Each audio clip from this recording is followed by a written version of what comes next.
जम्मू काश्मीरच्या पहलगाममध्ये दहशतवाद्यांकडून पर्यटकांवर गोळीबार, 26 पर्यटकांचा मृत्यू। गृहमंत्री अमित शहांकडून मृतांना श्रद्धांजली।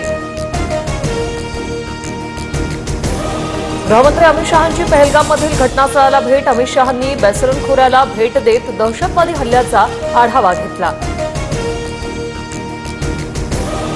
गृहमंत्री अमित शहांनी अनंतनागमध्ये घेतली जखमी पर्यटकांची भेट। अमित शहांकडून जखमी पर्यटकांची विचारपूस।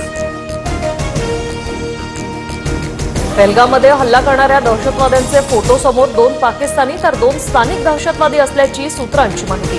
दहशतवाद्यांचे फोटो समोर आल्यामुळे तपासात मोठी मदत होईल। सौदी अरेबियाचा दौरा अर्धवट सोडून पंतप्रधान मोदी भारतात दाखल होताच पंतप्रधान मोदी यांनी विमानतळावरच घेतला हल्ल्याचा आढावा। आज राजधानी दिल्लीत मोदींच्या उपस्थितीत उच्चस्तरीय बैठक। संरक्षण मंत्रालयाच्या बैठकीनंतर घडामोडींना वेग। भारतीय सैन्याला अलर्ट राहण्याचे आदेश। नौदल आणि वायुदलालाही अलर्ट राहण्याचे आदेश।